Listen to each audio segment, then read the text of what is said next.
Hey everyone. So today we will discuss about what is psychoanalysis और जो psychoanalytic theory होती है, criticism होता है, ये क्या होता है। तो अगर आप साइकोएनालिसिस की बात करते हैं तो you can't miss the name Sigmund Freud. जैसे कि आपको पता होगा, हम सब कहीं ना कहीं कुछ ना कुछ सिगमंड फ्रॉयड के बारे में जानते हैं। हमने बचपन में भी कुछ ना कुछ इनके बारे में पढ़ा होता है। तो ये जो थ्योरी थी इनकी साइकोएनालिसिस की, ये इन्होंने ही दी थी, सिगमंड फ्रॉयड ने। तो जो सिगमंड फ्रॉयड है वो इनको एज अ फादर बोला जाता है कि he is the father of the psycho analysis. तो सिगमंड फ्रॉयड ने इस चीज़ पर फोकस किया, एम्फेसिस किया कि जो ड्रीम्स होती हैं, हमें किसी भी पर्सन के मेंटल स्टेट को जानने के लिए उसके ड्रीम्स को जानना बहुत ज़्यादा ज़रूरी है। जैसे कि अगर आप किसी का न्यूरोटिक माइंड जानना चाहते हैं, उसको कुछ उसकी प्रॉब्लम्स देखना चाहते हैं कि अगर कोई पर्सन है वो अब नॉर्मल है, नॉर्मल नहीं बिहेव कर रहा है, तो इन्होंने कहा कि अगर आपको इस चीज़ को ट्रीट करना है तो आपको उसके कॉन्शियस और अनकॉन्शियस माइंड को जानना पड़ेगा कि उसकी ड्रीम्स क्या हैं, उसके अनकॉन्शियस माइंड में क्या क्या चल रहा है।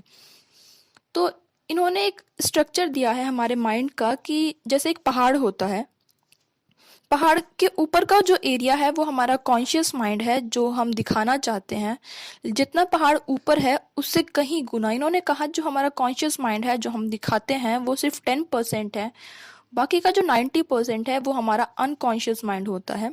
जिस तरीके से एक पहाड़ ऊपर से थोड़ा सा ही दिखता है लेकिन उसके नीचे पहाड़ कितना गहरा है वो हमें नहीं पता, उसी तरीके से हमारा जो माइंड होता है वो वर्क करता है। जैसे कि आप स्क्रीन पे देख रहे हैं, जो ऊपर वाटर से ऊपर का जो एरिया है उसे इन्होंने कहा कि ये हमारा कॉन्शियस माइंड है, जो हम दिखाते हैं, जो सोसाइटी हमसे एक्सपेक्ट करती है। एक हमारे माइंड में हमेशा एक चीज़ चलती रहती है कि अगर हम कोई चीज़ किसी चीज़ के रिगार्डिंग बिहेव कर रहे हैं, कुछ बोल रहे हैं, तो हमारे माइंड में होता है कि सोसाइटी इस चीज़ को कैसे लेगी। अगर सोसाइटी को पता चल गया कि मेरे दिमाग में ये चल रहा है, मेरी ये डिज़ायर्स हैं, तो वो एक एज अ टैबू होता है सोसाइटी में। तो वो होता है कॉन्शियस माइंड, जहाँ पर हम सब कुछ बैलेंस करके दिखाते हैं। लेकिन जितना कॉन्शियस है उससे कोई भी, जैसे कि कोई डॉक्टर है वो किसी पर्सन के कॉन्शियस माइंड से उसका ट्रीटमेंट कर रहा है, लेकिन उन्होंने कहा, सिगमंड फ्रॉयड ने कहा कि कॉन्शियस माइंड तो सिर्फ 10% है। उसको जानने के लिए हमें उसके अनकॉन्शियस माइंड को, उसकी ड्रीम्स को, उसके रिप्रेस डिज़ायर को जानना पड़ेगा कि अगर वैसे बिहेव कर रहा है तो क्यों कर रहा है। तो इनकी जो थ्योरी है, इन्होंने ये खुद उससे फेस कर चुके हैं, ये खुद एक फ्रॉइडियन रह चुके हैं कि जब इनके फादर थे तो उनके दो बच्चे थे उनकी प्रीवियस मैरिज से।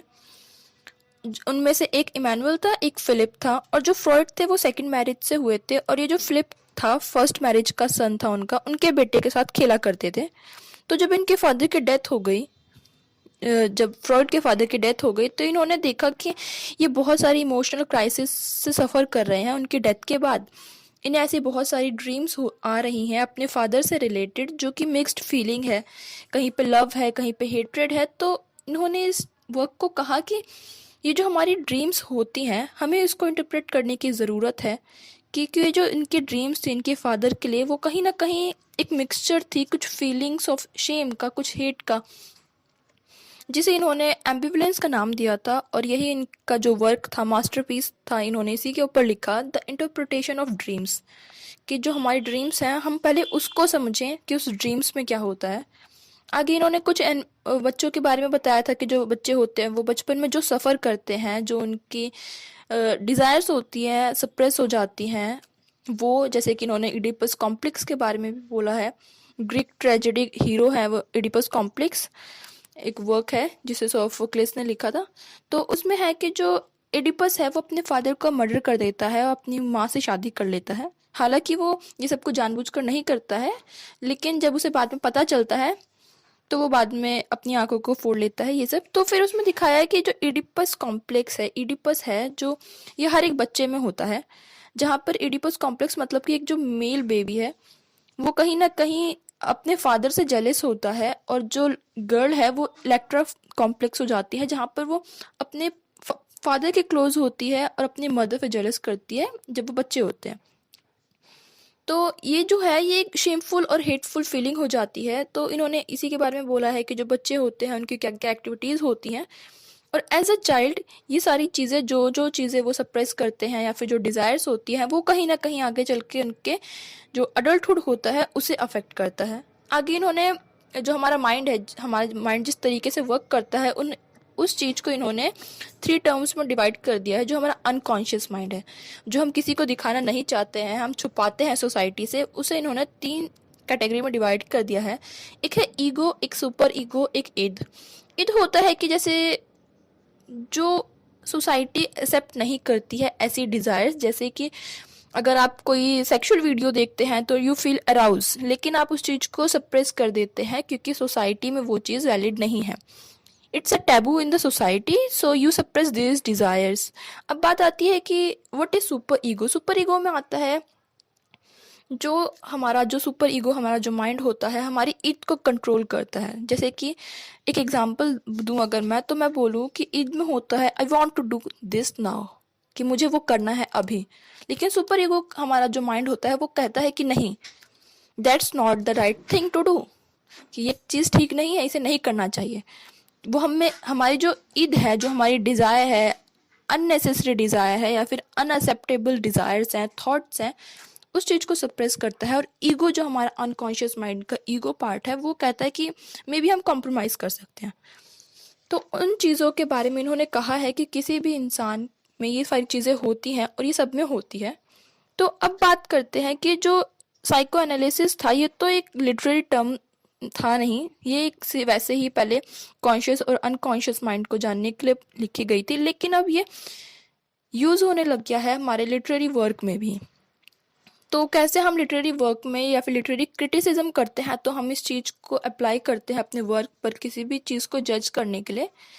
तो जो फ्रॉइड है, जैसे कि फ्रॉइड ने कहा कि कोई भी जो हमारी जो सप्रेस डिज़ायर होती है, वो ड्रीम्स की तरीके से हमें वापस मिलती हैं। जैसे कि अगर आप सो रहे हैं, आपको कोई ड्रीम्स आती है, क्योंकि एक ऐसा एरिया होता है जहाँ पर जो हमारी सप्रेस डिज़ायर है, अनकॉन्शियस माइंड है, वो फ्री है अपने आप को एक्सप्रेस करने के लिए। वहाँ पर कॉन्शियस माइंड उसे कंट्रोल नहीं करेगा कि this is the society, you have to behave like that.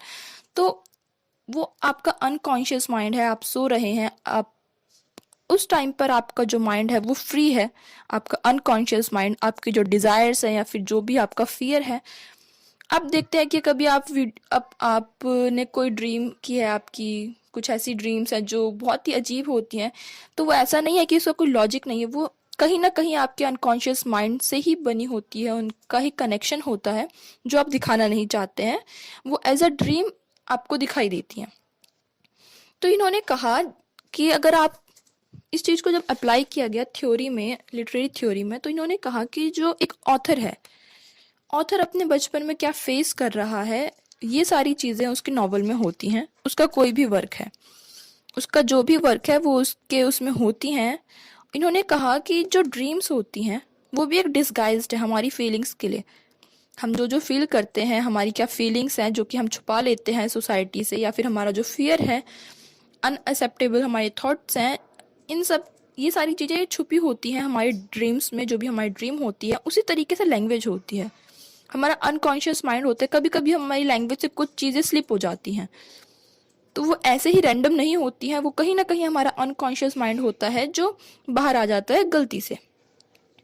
अब इन्होंने कहा कि जब कोई नॉवल हम एनालाइज कर रहे हैं, जब इसे अप्लाई किया गया लिटरेरी थ्योरी में, तो इन्होंने कहा कि जो नॉवेल्स हैं और जो नॉवल के कैरेक्टर हैं, वो एज अ ड्रीम होती हैं। जैसे कि ड्रीम किसी चीज़ को डिस्गाइज कर रही है हमारे अनकॉन्शियस माइंड को, डिज़ायर को, उसी तरीके से जो ऑथर है उसने भी अपने डिज़ायर्स को छुपाने के लिए कहीं ना कहीं, या फिर उस नॉवल के कोई कैरेक्टर को अपनी डिज़ायर को छुपाने के लिए लिखा गया होता है उसे।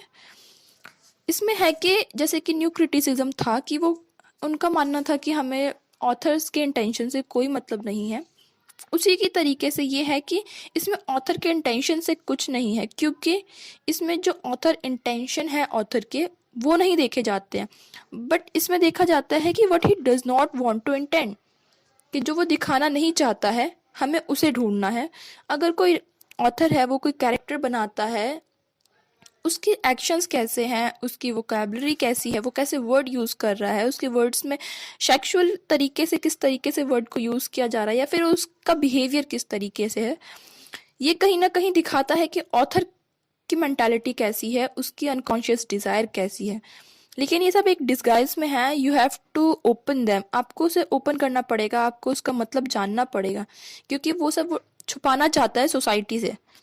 लेकिन छुपाने के बाद भी उसका अनकॉन्शियस माइंड कहीं ना कहीं उसके कैरेक्टर्स में, उसके नॉवल में, उसकी जो डायलॉग उसने बनाए हैं उनमें कहीं ना कहीं हमें पता चल जाता है कि ऑथर के दिमाग में या फिर उसकी हार्ट की डिज़ायर क्या थी, जो वो दिखाना नहीं चाहता है। इन सब के बारे में हमें उसके वर्क से ही पता चल जाता है।